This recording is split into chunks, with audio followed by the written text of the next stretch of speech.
Bueno, hola, vamos a trabajar un poco unas fuentes que tienen que ver con aspectos económicos dentro de la unidad 3.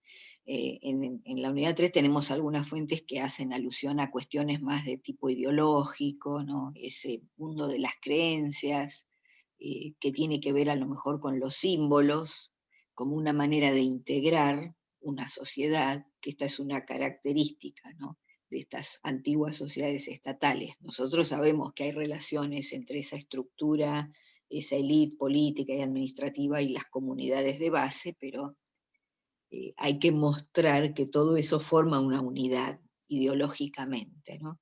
Que el faraón en Egipto es el rey de las dos tierras e incluso hasta como una especie de creador que vamos a ver por ahí, es decir, que tiene un montón de atributos como un dios en el trono y que unifica todo, y de una manera diferente por ahí en otras sociedades, como puede ocurrir desde las antiguas ciudades súmeras en adelante, ¿no? El reino acadio y todas las demás sociedades estatales que se van sucediendo en el proceso histórico en Mesopotamia.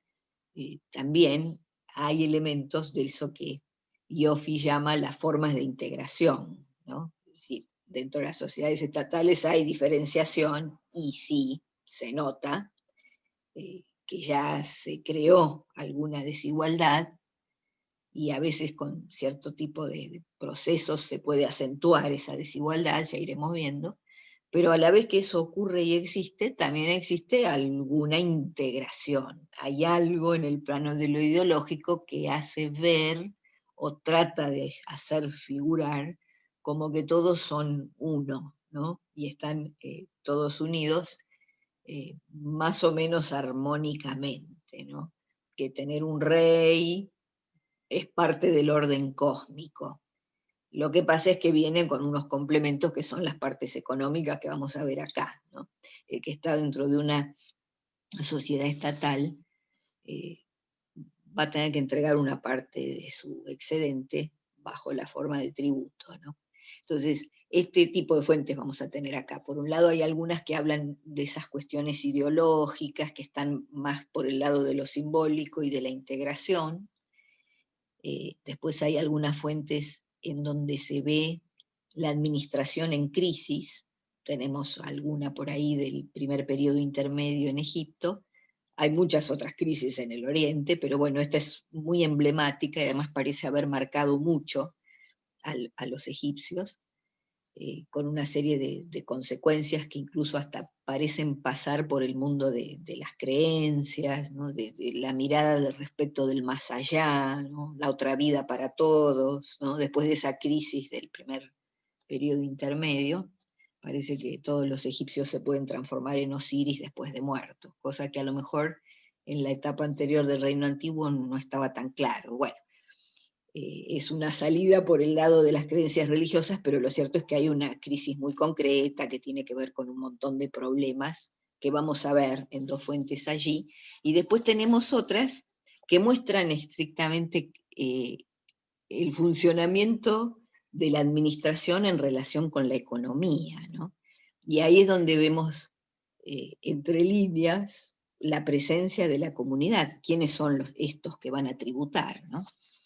Eh, Como puntapié inicial para entender un poquito esa organización, yo sugeriría ir a lo que se llama el papiro de Caún, figura como la fuente egipcia número 50, eh, que es una fuente egipcia del Reino Medio, ¿no?, que es esa etapa que viene después de esta crisis del primer periodo intermedio, eh, pero hay muchas fuentes similares que refieren a esta situación que aparece en el papiro de Caún.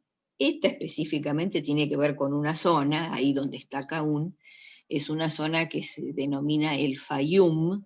Si ustedes miran el mapa de Egipto, van a ver al sur oeste del delta, ¿no?, una especie de laguito y un brazo del Nilo, ¿no?, que está unido a ese laguito. Bueno, esa es una zona que fue un área de creación de parcelas cultivables a donde se trasladaron familias. Esto parece haber sido parte de una política, digamos, de faraones del Reino Medio, de la dinastía 12, 13 también algo, y ahí hay toda una gran obra, ¿no?, de irrigación artificial, de creación de estos espacios productivos, y de aldeas e incluso de pequeñas ciudades que son sedes administrativas, ¿no? Entonces, como en cualquier sede administrativa, hay archivos con información sobre la población. El Reino Medio ha resultado muy rico en documentación, ¿no? Y quizá un poco porque fueron favorecidos, quizá esas cosas fortuitas que pasan con los documentos antiguos, ¿no? A veces hay periodos que están mucho mejor documentados porque hubo suerte y se preservaron los documentos, pero el Reino Medio parece haber sido una etapa de mucha copia y mucha escritura, ¿no?, de la documentación, recuperar textos antiguos, ¿no?, literarios, por ejemplo, volver a escribir, incluso como ejercicio para los escribas, hacer copias y copias, eso también nos permite a nosotros tener acceso, ¿no? Lo que está incompleto a lo mejor en un papiro puede estar completo en otra versión, que es otra copia que hizo otro escriba porque estaba practicando, y eso a veces permite reconstruir muchas fuentes. Esta es un documento administrativo, y van a ver el formato, ¿no? Año tercero, empieza con la fecha, el Estado trabajando, ¿no? Año tercero, cuarto mes de la inundación, día 23, no, día 25, bajo la majestad del rey del Alto y Bajo Egipto, Sejem Jarrá, que viva eternamente. Esa es la fórmula, es decir, si se nombra al faraón hay que decir algo, ¿no? Que viva esté próspero y sano, que viva eternamente. Alguna de estas frases siempre acompaña en nombre del faraón, ¿no? Y miren la forma de datar, el año tercero es el año de reinado de ese faraón. Año tercero, cuarto mes de la inundación. La inundación es la estación. Hay 3 estaciones en el calendario egipcio, sobre cuyo molde existe el calendario que usamos nosotros hoy, ¿no?, con los 12 meses. En Egipto había la inundación, la siembra y la cosecha, esos son los nombres de las 3 estaciones, ven cómo está la relación con el ciclo agrícola, y cada una de ellas, cada una de esas 3 estaciones tenía 4 meses. 3 por 4, 12, ese es el año egipcio, ¿no? En su calendario hay 12 meses. Entonces empezamos con la fórmula de datación, y después viene el contenido del documento. Copia es copia, o sea que hay otro, ¿no? Pensemos en los escribas y en el trabajo de archivo, y lo que eso significa, ¿no? Esto significa la proyección a largo plazo, la capacidad de planificación. Esta es una de las características de esas élites estatales que se van formando, ¿no? Acá ya tenemos la larga historia del Reino Antiguo, la crisis del primer periodo intermedio, estamos en el Reino Medio, hay una tradición bastante larga, ¿no? El Reino Medio va entre 2050 y 1730 más o menos, y es una etapa nuevamente de centralización, de reorganización de la administración, tal vez por eso tanto texto, ¿no?, tanta escritura, tanta práctica, ¿no?, para formar o reformular nuevamente el cuerpo de escribas, ¿no? Pero esto de guardar la información con copias es la manera de preservarla. Y es esta estructura estatal especializada la que guarda la información, la que archiva, y esto le permite planificar, está en control de la información porque la vuelve a ver cuando quiera. Por eso está escrita y archivada y con copia, por las dudas si algo se pierde, ¿no? Entonces, ¿copia de qué es esto?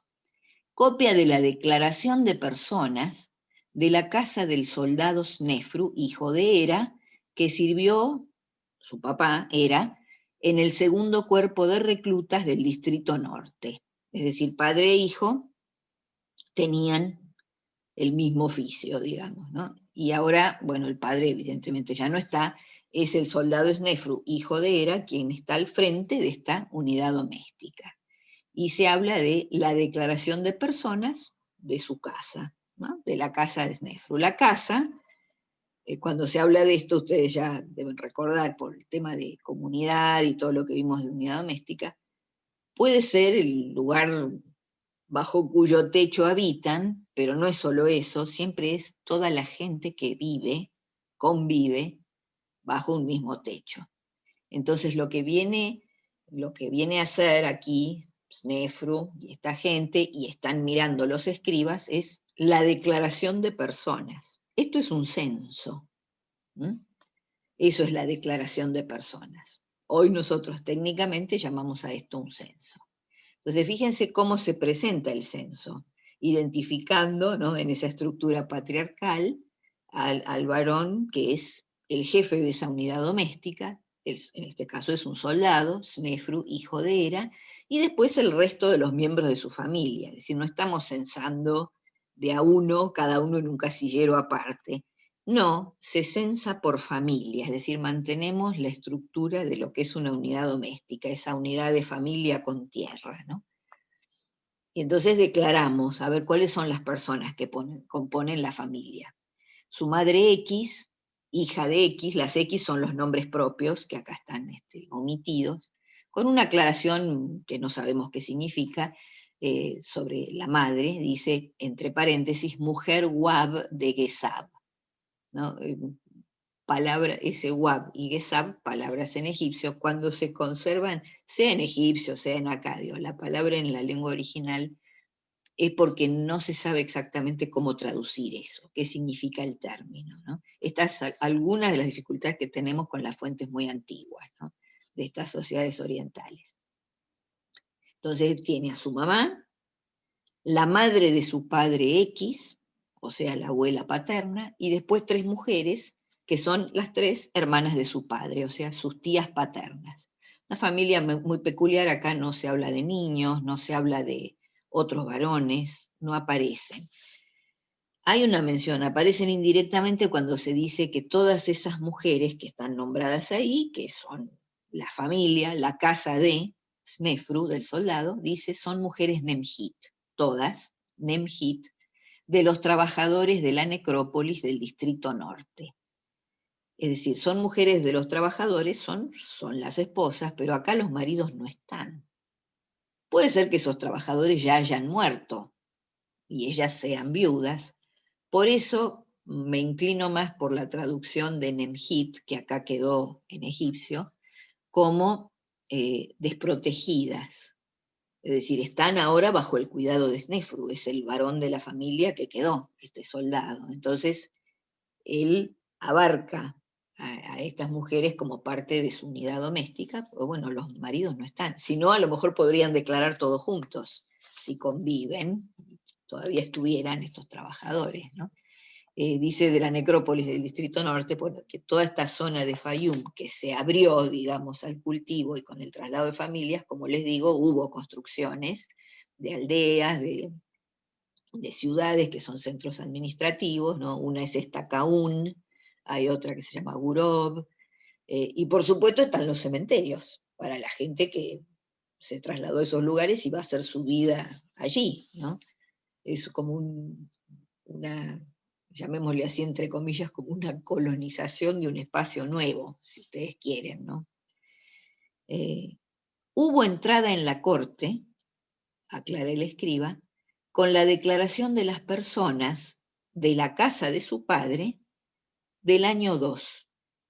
O sea, cuando empezó el documento me aclaran, este es el año 3 y esta es la gente de la familia de Snefru, y tenemos lo del año anterior. Fíjense qué seguidos los censos. Esta es una característica del mundo antiguo, del cercano oriente, que es muy reveladora, ¿no? No hay solo censos acá en Egipto, estamos usando documentación egipcia, pero muchas de las cosas que vamos a decir de estas fuentes económicas tienen su paralelo en fuentes mesopotámicas de distintas épocas, en fuentes de la zona de Siria y Palestina, ¿no? Son como las realidades estructurales, ¿no?, de estas economías antiguas, con algunas,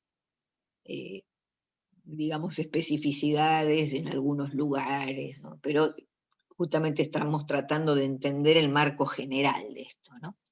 Entonces, sabemos que los censos en todos lados son frecuentes, y esto es muy revelador de las condiciones de vida de esta gente, ¿no? De un año a otro, una mujer que en un año está censada como embarazada, tiene algunos hijos, pero está esperando otro, bueno, al año siguiente se puede saber si tuvo niño o niña, y eso va a ser importante para la planificación de para qué se puede necesitar la mano de obra, o pueden haber muerto los dos en el parto. Entonces, cuando se vuelve a censar, bueno, o está una y no está el otro, y viceversa, ¿no? Es decir, puede haber muchos cambios en las unidades domésticas. Un varón puede haber sido reclutado para formar parte de un ejército y a lo mejor no volvió de alguna expedición militar.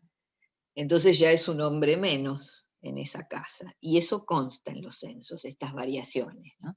Cuando uno tiene la suerte de encontrar varios documentos seguidos, ¿no? Como una especie de serie, ¿no? Que es medio milagroso eso también, ¿no? Eso es, toda la documentación del antiguo Cercano Oriente es bastante fragmentada, es discontinua, ¿no? Es difícil hacer como un desarrollo bien documentado de un proceso, de un año al otro, ¿no? Se pierde en el medio mucha información, hay mucho hueco, ¿no? Pero bueno, el historiador tiene que trabajar con todo lo que tenga, ¿no? Entonces, lo que estábamos diciendo es que el año anterior hubo censo, con lo cual ya entendemos que todos los años se censa, ¿no? Hay una continuidad en este tipo de trabajo. Este grupo familiar prestó juramento en la oficina del visir, en el año, ahí está roto, ¿no? El año que debe ser ¿no? El año tercero, cuarto mes de la inundación. Prestó juramento, es decir, ellos juran y perjuran que son ellos, que no hay más miembros de la familia. Esta es toda la familia. La declaración de personas lleva el juramento implícito, ¿no? El agregado posterior también abajo es interesante, hecho en la oficina de tierras del Distrito Norte, en la presencia de, y siguen los funcionarios que están observando este acto. Entonces, varias cosas. La familia se tiene que trasladar, no es que los van a censar a la aldea. Ellos tienen que ir en determinado momento, ¿no?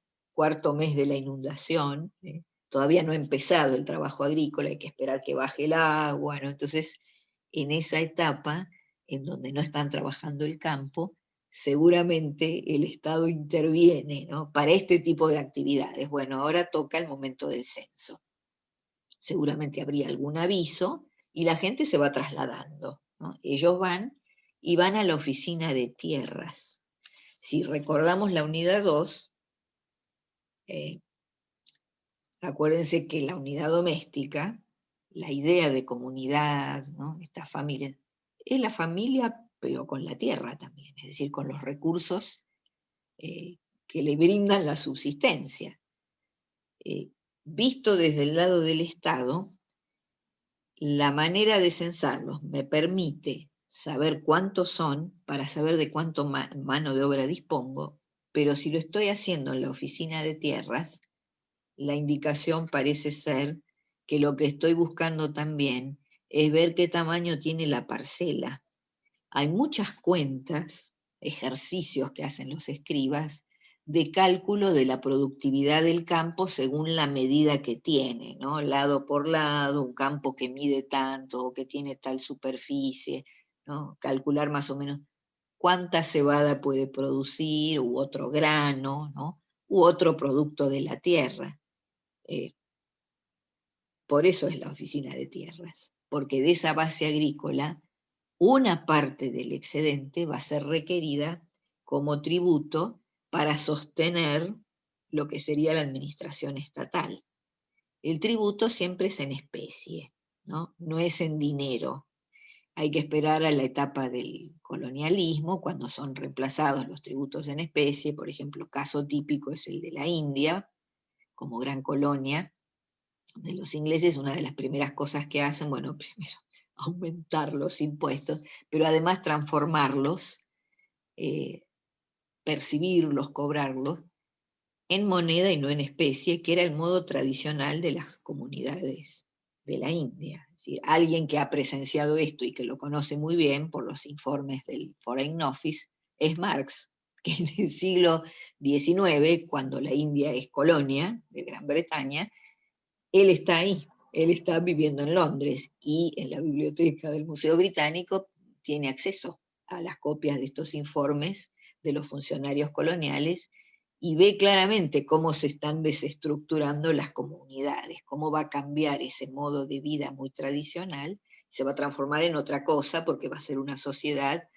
eh, con mercado, con mecanismos de mercado, es decir, es el siglo XIX en Europa, entonces la India, como puede ocurrir con el África, bueno, se integran a ese circuito del capitalismo, ¿no? Produciendo cosas que tienen que ver con precios más baratos para el público europeo, ¿no? Que adquiere esos bienes. O sea, todo esto se va a traducir a valores monetarios. Es un cambio brutal para estas comunidades tradicionales de la India.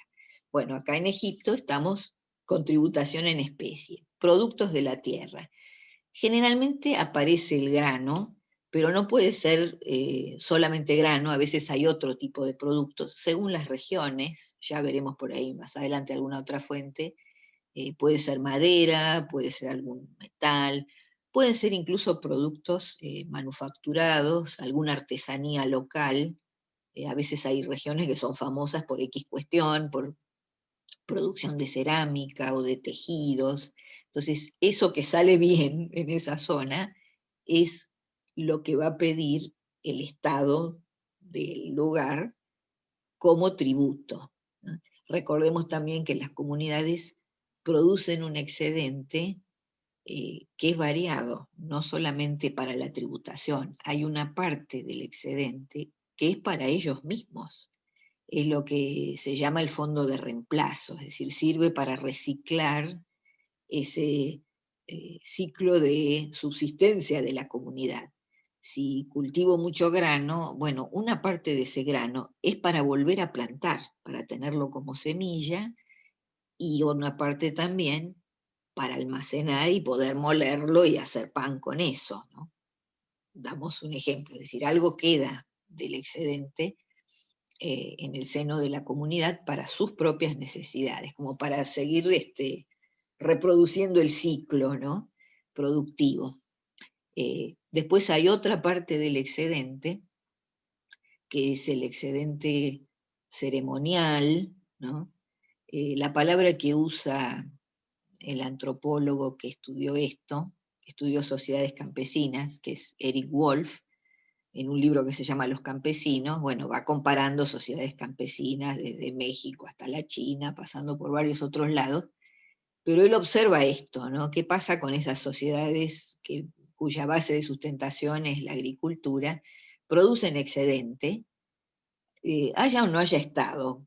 Si no hay Estado, igual hay un excedente que es esto, que se guarda para la propia subsistencia y para volver a plantar, o el que se llama ceremonial, él lo llama fondos, no dice excedentes, usa la palabra fondos, el fondo ceremonial, que es algo que se guarda para poner en circulación en las fiestas, en alguna situación ritual, cuando se produce algún matrimonio o algún nacimiento o alguna muerte en el grupo familiar, que implica recibir gente, hacer algún tipo de comida en común, a lo mejor los que vienen se quedan varios días, es decir, la unidad doméstica tiene que tener cómo solventar, ¿no? esa situación.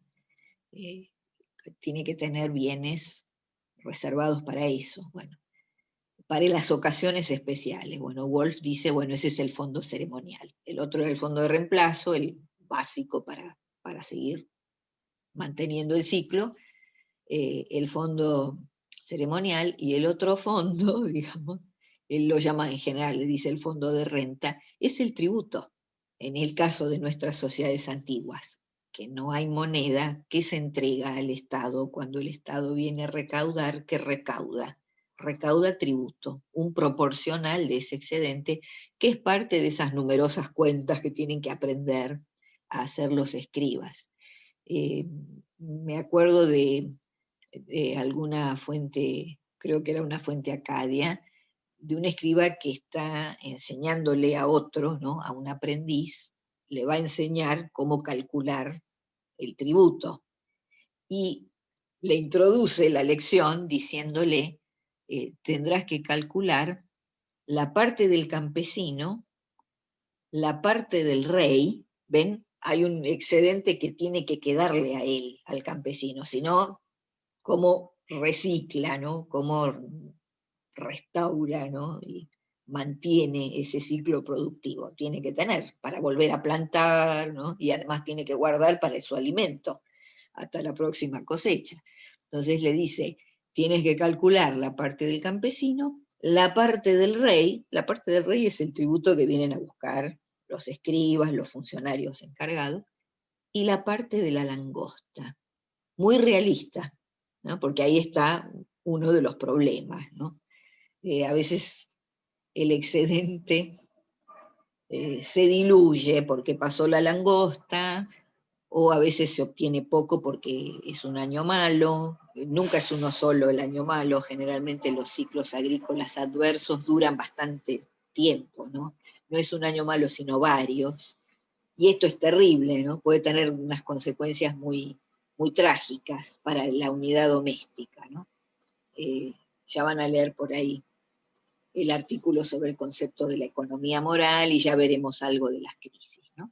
Entonces, fíjense cómo este papiro de Caún nos pone en contacto con las realidades de la comunidad, porque hecho en la oficina de tierras, y la unidad no es solamente la gente que puede trabajar para el Estado o para sí mismo, sí, pero ¿dónde trabaja?